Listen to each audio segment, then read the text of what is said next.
Hey guys, you're OSMVTXReviews.com. You're watching our first look, part one of our first look, which is just the hardware perspective of the HTC Titan on servers with AT&T here in the United States. The HTC Titan is a Windows 7.5 Mango-based smartphone produced by HTC, and it comes with an absolutely large, whoppingly large 4.7-inch capacitive multi-touch enabled touchscreen.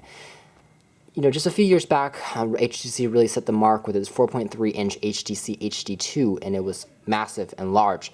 But now, just upping its game to 4.7 inches is pretty crazy, considering you're nearing that 5-inch footprint where it's kind of crossing the line between being a small tablet and being a smartphone because it's a little bit too large for comfort. And considering how an iPhone 3GS comes at 3.5 inches, and now the new iPhone is at 4 inches, 4.7 inches nearing that 5-inch mark, is it too large?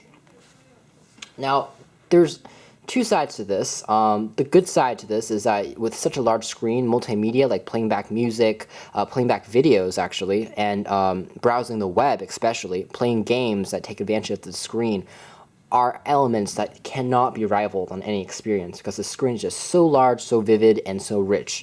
Now, the downside of this is, again, that footprint. HTC has done the best that it could by making this phone seem as small as it could with its 4.7-inch screen.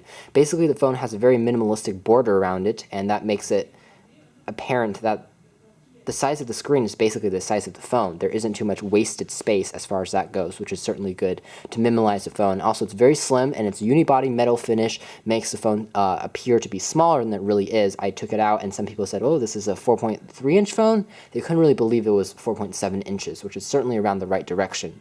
As far as pocketability goes, though, it's very challenging. It couldn't really comfortably fit in my pocket. It was a little bit too large, and for even pants pockets. In coat pockets, it works fine. But again, it's crossing the line a little bit for portability, which is tough again. As far as processor goes, it has a 1.5 gigahertz single-core processor chipset under here. You can see on the front of the device, we have access to a AT&T logo on the top. We also have a front-facing camera that you can use to create self-portraits and take pictures with. And below the Vivid touchscreen, we have access to 3 standard Windows keys that are backlit when the phone is on. They include the main menu Windows key, the back key, and the search key. These are capacitive, and they have haptic feedback when you press on it, so it will notify you when the phone is pressed. Just for sake of comparison, up to something like, for example, I have the Samsung Eternity right now because I was recently doing a retro review. This thing with a 3-inch screen, you can really see how tiny this thing is, and especially seeing the screen that it starts here and extends here. Just a few years ago, how we thought 4-inch screens were huge, and now it's a standard. So crazy to see how things are getting bigger and bigger almost. Anyways, I've rambled on about this. Other stuff you could include, of course, Wi-Fi, Bluetooth. You have limited LTEs, not too much LTE support. It's basically 3G, but it's a little bit faster at 3.5G, not 4G for the Titan. You do have 4G support in the Titan 2, so obviously it's a step behind in terms of its competitors in that department. But again, that screen is going to be unrivaled. On the top, you can also see that the earpiece up here is very much, a part of the traditional HTC design, where they have a very, almost boxy, curvy design. That's something that HTC is recycling into a lot of their designs. It's very streamlined, it's very pencil thin, and it's very crafty, and it feels extremely good in the hand. But again, it's not too unique anymore because we've seen a lot of HTC handsets recently. Turning the handset over, we can see that on the left-hand side of the product, it's, again, pretty slim. We have access to a micro USB charging and syncing port. This device has 16 gigs of built-in storage that is not user removable, so you'll be able to add more content like music, videos, and stuff like that onto this handset, which is always nice. On the back of the phone, we have a Windows Phone logo. We have 2 microphones. This is an ambient noise reducing handset, so when I'm calling people in a busy marketplace or something like that, it's going to reduce the sound of noise around me, the background noise, so people can still hear me when I'm calling. Again, the phone itself, from the front to the sides, is made of this unibody, one-piece metal finish. Metal is a little bit easier to scratch and show up scratches than perhaps plastic or a polycarbonate plastic like Nokia is doing. It shows off a lot of wear and tear around the edges.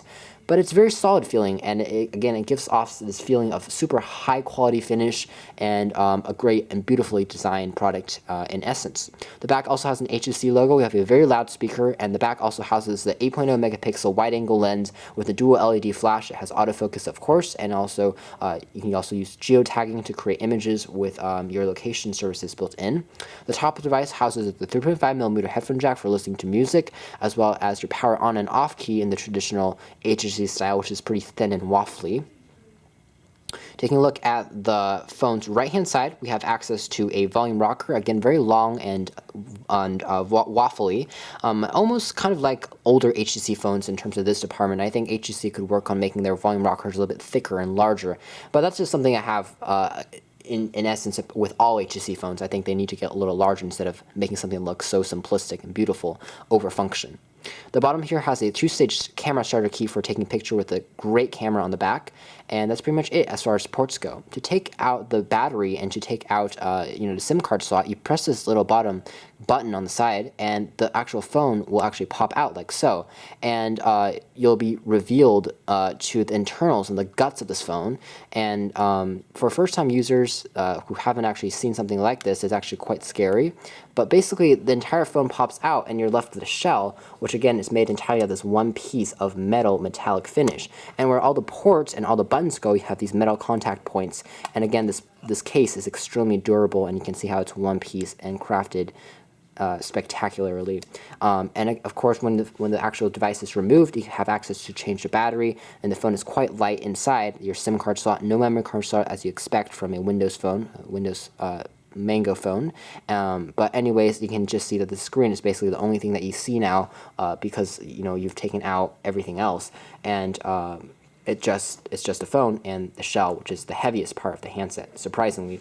Anyways, a very interesting product. We're going to test out, the screen is absolutely magnificent in what little testing I've done so far, but I haven't gone really in-depth yet and taking this thing outdoors to use the GPS capabilities and test out some more extensive applications and do some benchmarking. But after I do that, I will roll out part 2 of this video review, which is going to be the software side of things. But thanks for watching. This has been a part 1 of the video review of the HTC Titan Windows 7.5 Mango smartphone with its massive 4.7-inch capacitive multi-touch enabled touchscreen. Thanks for watching.